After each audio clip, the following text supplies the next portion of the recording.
आज जिगिनपुर पोगल बराद दुई तीन पंचायतर जनसाधारण उभय कृषक एवं जनसाधारण बहुत हैरान होते। आपड़ देखिए 8A केनाल जो केनालटा पूरा केन्दुपाना आसिकी सीधा आमर महांगा ब्लॉक भौरिया पाखे पहुंचुची।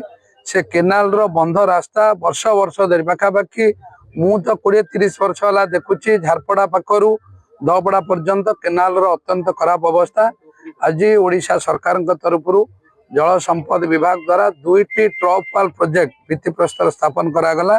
गोटा 8A केनाल जोटा झारपड़ा पोलू 1 किलोमीटर ऊर्ध फुग जयरा जगन्नाथपुर पर्यंत जीव। A3 जोटा देखिए राइट साइड केनालटा एटा पाइकरापुर जाई काजियाट पर्यंत लंबी। आधार 2टी लाभ हम ट्रप वाल हवा द्वारा केनाल पानी नष्ट हम ना एवं पानी तलस्तर को जीव एवं ए 2टी रास्ता ग्राम उन्नयन विभाग द्वारा टेंडर सारी काम चली जहाँफल केनाल ट्रप वाला केनाल एम्बाकमेंट बा केनाल बंध ओसार रही उभय जल संपद बा जलसेचन काम लगे एवं रास्तार काम लगे। रास्ता ओसार हम लोक मैंने गमनागमन सुविधा पाइबे।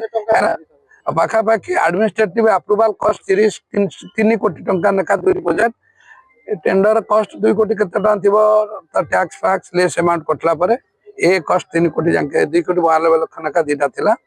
तापर टैक्स कटिबो टेंडर कौन हेतिबो माने एग्रीमेंट कस्ट केते अछि माने 2 कोटी 50 लाख एवरेज एग्रीमेंट कस्ट अछि। एवं रास्ता भी गोटा शुभ मानवर ग्राम उन्नयन मंत्री देते रास्ता चली सी भी 5 किलोमीटर पाखापाखि 5 कोटी टंका हम आउ गोटा रास्ता पाखापाखि 2-3 कोटी टकर शुभ दिज्व सी टेंडर सारी जहाँफल 2-3टी पंचायतर गमनागमन सुविधा हम। आप देखिए जगन्नाथपुर फुगल और पाइकरापुर 11टी वार्ड रू 4, 2, 6, 4, 10टी वार्ड जनसाधारण ये 2टी रास्ता निर्भर करे।